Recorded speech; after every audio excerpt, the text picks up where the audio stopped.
Hi guys, welcome back to my channel. I'm so excited to be filming 15 new summer thriller releases that I am personally so excited for. So we're gonna hop in. There's some really big name authors in here. There's some new ones to me that I'm super excited about, and let's hop into book one. So our first one is one that's new to me with the author. I've never heard of her writing before, but the premise for this sounded really fun. It's called The Clique, written by Rhiannon Barnsley.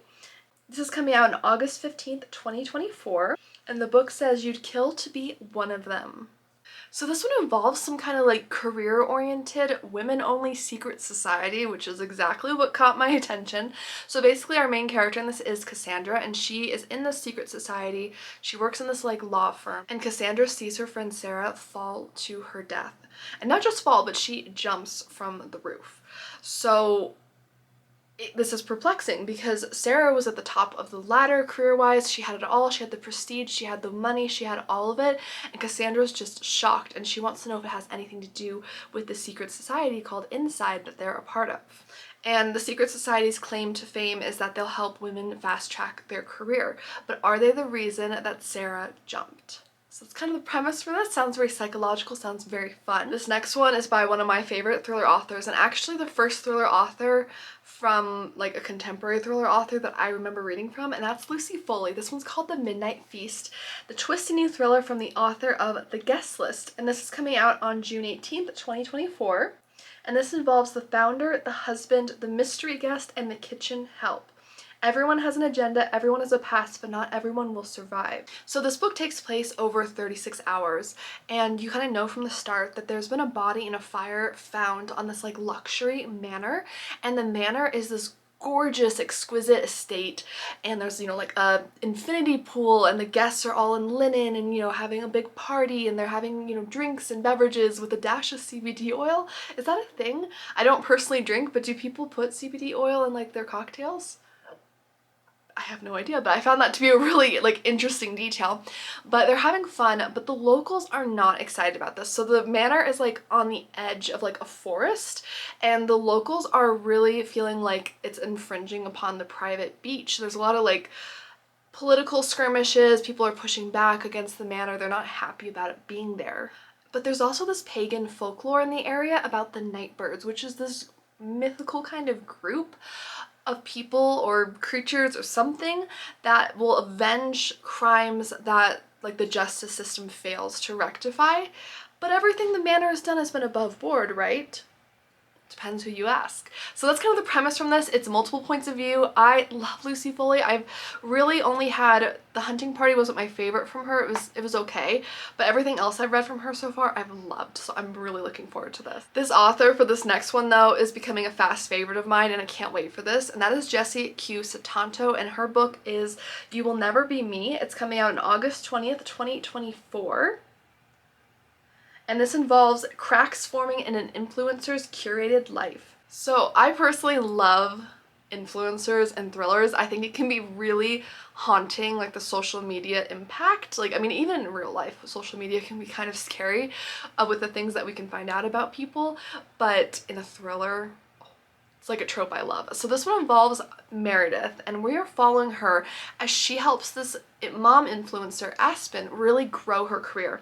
But as soon as Aspen takes off, she ditches Meredith, and Meredith feels like that should have been her, and she's bitter. And she's been keeping tabs, she's been stalking lightly, whatever that means. I think you either stalk or you don't stalk. I don't know if there's light stalking, but regardless, she's been stalking her, and she actually is able to swipe Aspen's like one of her kids like iPods, and with the iPad she has access to like her email account, she's got access to the family calendar, all this stuff, and she decides to have a little mischief. So she starts changing around like sponsorship appointments so that Aspen doesn't show up to them on time. She starts changing things around, sending off emails, and Aspen can't figure out why she's suddenly having all these sponsors drop her, why her husband suddenly finds her repulsive, why she's losing followers. Like, she's really confused. But Aspen didn't become a mega mom influencer by being, you know, naive. She's a pretty savvy person. And shortly after this, Meredith goes missing. I'm so excited. Coming out on June 4th, we have one called The Unwedding. It's by Condie, and this is described as the White Lotus meets Agatha Christie. There are so many things I love about the premise for this. One, we have a bit of an isolation trope. Two, wedding drama with thrillers is just really satisfying for some reason, which maybe sounds awful. I want happily ever after in real life, but for thrillers, highly entertaining. Our main character in this one is Ellery, and she was supposed to be at this luxury vacation resort celebrating her 20th anniversary with her husband. But things didn't go as planned, and she is now going solo. She's flying solo. She's thinking about her love for her adult children. She's kind of, you know, relaxing, taking a step back from life. However, to kind of add insult to injury, because this was supposed to be her anniversary trip, there's a wedding that's going on while she's there, and she's kind of a little frustrated because it just, you know, it feels like it's kind of rubbing things in her face, right? Well, not everything is as golden as it seems, because the day of the wedding, she comes across the groom's body in like a pool or like lake or some body of water. So not only is this person and the couple and like a lot of people's lives ruined in that moment, but when they call the police, a mudslide takes out the road, so all of the guests are trapped at the vacation resort. I'm so sold. Everything about this, love it. I love like a vacation drama. I love an isolation trope. So much about this sounds amazing. For those of you that are Ruth Ware fans out there like myself, this one sounds like a blast. It's called One Perfect Couple. It's coming out on May 21st, 2024, and it's described as a hearkening to Agatha Christie's classic And Then There Were None, which I absolutely adore. That is one of my favorite Agatha Christie's. There's a reason it's so famous and well loved, and it's been remade over in so many movies and books and things. I'm so excited. Not only is this described as like an Agatha Christie-esque story, but it involves a reality TV show competition. Again, another trope. You guys know I'm sold. We have our main character Lila and her boyfriend Nico, who's like an aspiring actor, and things aren't so hot with them, and Lila's also struggling with her personal life and like professional life. She's in a postdoctoral program and she's not really sure she's going to be renewed for some contract, and she's just in a rut and she's trying to save her relationship. So her boyfriend wants to apply for this reality TV show where like couples go on. So they go through this whirlwind audition and they get on the show. So they're whisked away to a tropical paradise where they meet these other couples who are also competing on the show.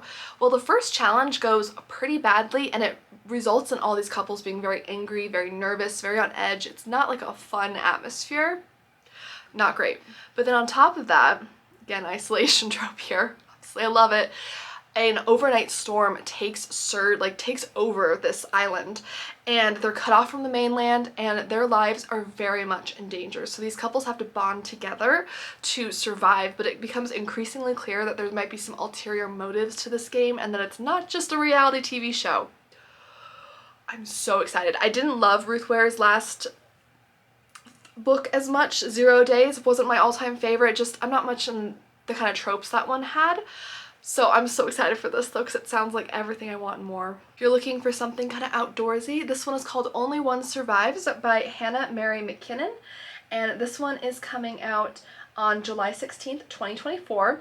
Becoming the star is easier when the rest of your band is dead. So this one actually sounds like it takes place during winter because there is a blizzard going on. Our main character in this one is Vienna, and she's a drummer, and she loves her music. She's passionate about it. If fame comes along with it, so be it, but she's really passionate about the music and her band, the Bittersweets. And her friend Madison is also one of the members. She's like part of the lead singers. So this all-female pop band is traveling when they slide and like careen off the road, and they take shelter in this cabin, but one by one people start to meet untimely demises, and then Vienna's friend Madison goes missing, and she can't help but wonder, is her friend guilty? Did she take out the other members to become a star herself? Because why else would she run if she's not guilty? So that's the premise for this one. Fascinating. I'm really excited for it. This next one I saw on Gabby Reed's channel and she seemed to really like it. She had like an arc, and I've already put it on hold for my library. I'm so excited. It's by Alex Finlay and it's called If Something Happens to Me, a novel. It's coming out on May 28th, 2024. So this one has a past timeline and current timeline and multiple points of view. Our main character in this is Ryan, and it's 5 years later from the incident, and he has tried to put things behind him. But 5 years ago, he was in a car with his girlfriend. When they underwent some kind of accident or attack or something, the car door was ripped open and his head was hit into, and he remembers his girlfriend screaming for help, and that's like all he remembers. His girlfriend was kidnapped. And many people suspected him, but he had a good lawyer and there really was no proof that he did anything to his girlfriend. So 5 years later, he's changed his name now, and he's a law student, and he's now in Europe doing some stuff with some other students when he gets a call from his father saying that his girlfriend Allie's car has been found.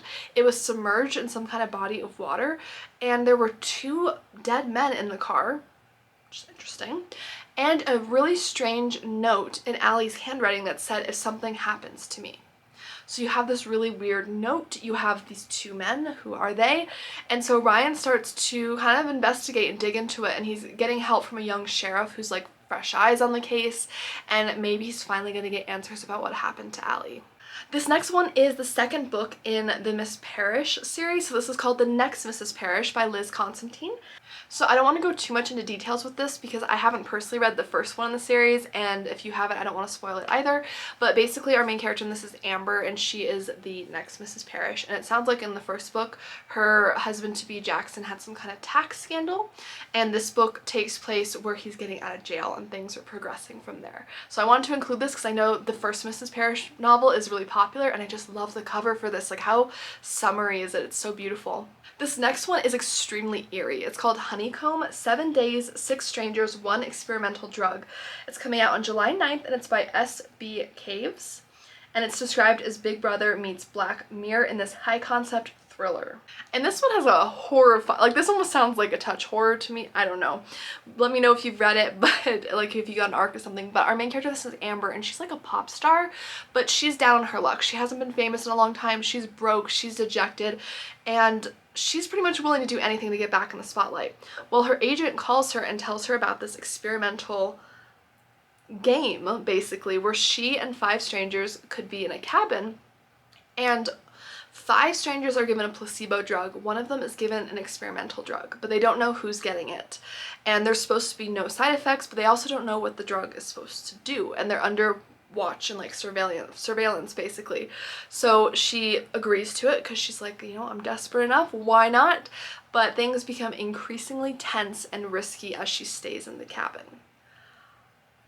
That is such a messed up concept, but I'm so intrigued at the same time, so I had to include this one. Coming out on May 28th, we have Knife River. This is written by Justine Champine, and this involves a compelling story of family, home, and the bond between sisters that asks, who do you believe when you can't even trust yourself? So it sounds like a very character-driven story. Our main character is Jess, and when she was 13, she and her older sister Liv, their mother disappeared. Like she walked out on them. They have no idea where she went.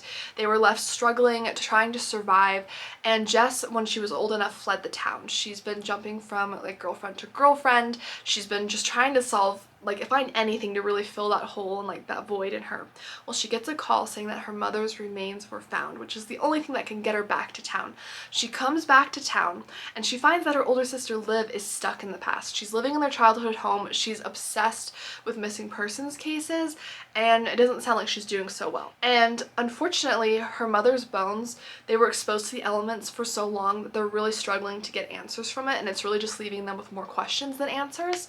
So they're really in a pickle, but Jess begins to continue to like entangle herself in the town's history, her mother and her sister's history, to try to get answers. So it sounds like a little bit more of a slow burn, a little bit more of a character-driven type thriller suspense novel, but I thought it had an interesting premise. Our next one is called Ladykiller. This is by Katherine Wood, and it's coming out on July 9th, 2024, and it takes place on a remote Greek island estate. Everyone has a story, but not everyone's story is true. So the story centers around 2 best friends, Gia and Abby, and they have very different lives together. They used to spend time in Greece when they were 18, and then some kind of incident happened. But now we're fast forward to 30 years old for them, and they have 2 very different lives. Gia is a rich heiress. She lives in Greece. She's got a shiny new husband. She's got these lavish parties she throws. She's kind of, you know, the it girl, it sounds like. And then Abby is an attorney, and she's working 14 hours a day. She's exhausted. When Gia contacts her and offers to pay for like an all expenses paid vacation to Sweden, and Abby's like, yes please. So she gets on the plane, and when she arrives in Sweden with Gia's brother, who is also invited, they can't find her. They can't contact her, like she's gone completely AWOL. They have no idea what happened. So they fly to Greece to her home, and then they find that the beachfront property is deserted. And they also find the story that Gia has written that reveals details about a very provocative marriage, a scandalous guest, and all these other weird details, but they don't know how much of it is fiction and how much of it is real. I love the element of the story kind of written in there. I think that sounds fascinating. I love a good friend thriller like this, so I had to include this one. For those of you that like a Hollywood thriller, this one is called The Hollywood Assistant by Cobb, and it's coming out on July 9th, 2024. Our main character is a Hollywood assistant to a famous director and his actress wife. So if you enjoy a thriller with the premise, if it sounds too good to be true, it probably is, this is the thriller for you. Our main character is Cassidy, and she is heartbroken, she's stuck in life, she's moping, she's struggling, and one of her friends gets so fed up that she makes an amazing connection for her to become a Hollywood assistant to this rich couple in sunny LA. And she takes her up on it. And Cassidy is just taken aback by this couple, the Sterlings. They're very warm, they're welcoming, they're not overly demanding with the tasks they ask of her, and she's just really kind of getting smitten with the husband as well. She doesn't understand why the wife is not as infatuated as she is. She's starting to get dangerously close to maybe having an affair, possibly, it sounds like. But then one of them goes missing, and she realizes that the reason she was hired was maybe to be more of a scapegoat. So that is the premise for this. I think the cover for this is really eerie, just the idea of being watched. It's just so creepy. This next one is by the author of The Golden Spoon, which was a mystery I read last year. I believe this one's more of a thriller. It's by Jessa and Maxwell, and this is called I Need You to Read This. And it's coming out on August 13th, 2024. So this is a fascinating premise. This one might be more of like a mystery thriller, but I wanted to include it because I love this author. Our main character in this is Alex, and she is a copywriter. She likes her job, but her life's pretty boring. It's pretty normal. But one thing that's really helped her through life is reading the Dear Constance like advice column in the newspaper. But when the person who writes that is tragically murdered, she sees an advertisement for her replacement. And on a whim, she decides to apply for it, not thinking much of it. She's like, I'm never going to get this. Well, she gets it. And she's actually surprisingly good at writing responses and helping other people solve the problems. And she's feeling a lot of fulfillment from this. But her predecessor's murder continues to be a problem, and she's starting to look over her shoulder. She's starting to worry about the editor-in-chief, her co-workers. She's starting to feel very uneasy, and it takes her down the rabbit hole of trying to solve her predecessor's murder, even going to her predecessor's summer house to see where the crime was actually committed. I love the premise for this. It sounds so much fun, and I just love Jessa Maxwell's writing style, so I'm really excited for this. Next, we have book 3 of the Housemaid series by Freida McFadden. Now, I'm on an off phase with Freida McFadden. I read a book by her last month. I'll link my reading wrap up above, and I hated it. I really did. So like 2 out of 3 now I haven't liked, but I know many people do enjoy her work, so I wanted to include this in case you are a fan. And this one's called The Housemaid is Watching.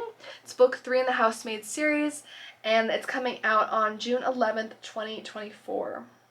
And the basic premise of this is the main character is a housemaid, or she was, but in book 3 she is now living in her own home, only cleaning her own home. She's married, she's got kids, but her neighbors are giving her the heebie-jeebies. She's feeling like she's watched. She's got this strange message from a neighbor who tells her to be careful. Her husband's like out late, so she's alone in the house, and she's just getting really creeped out. So that's kind of the basic premise for this one. And last but not least, we have one by Peter Swanson. It's called A Talent for Murder, and this is coming out on June 11th, 2024. This one is such a nightmare, but our main character in this is Martha, and she's a librarian, and she loves books. She loves being surrounded by them. She's happy with her life. She wasn't really looking for romance, but this man named Alan, who was traveling for work, came into her life, swept her off her feet, and she agreed to marry him.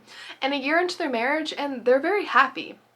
Things are going well, except for the weird incident where he traveled to Denver for work and he came back with a streak of blood on his shirt. A little odd. Well, she starts to do some digging, and as a librarian, of course, I'm sure she's great at research, and she finds out that the 5 cities her husband has traveled to in the year that they've been married have had strange murders, and she starts to freak out that her husband might be a serial killer. So she involves her old friend Lily, who helped her get out of a bad situation with an abusive boyfriend in the past. And so Lily actually offers to meet Alan, who's the husband, and try to find out what he's really like when Martha's not around. And what she finds out is more shocking and perplexing than what anyone could have predicted. What an amazing premise is that. So with that, that is the 15th book for this video. If I missed any thrillers that you're really excited about that are coming out this summer, let me know. I always love to hearing what you guys are excited about. Let me know which of these three you're most excited for. I'm going to leave a comment with my top 3 down below. And if you enjoy mysteries or thrillers, I hope you'll hit subscribe. I do post new mystery and thriller content every week on my channel.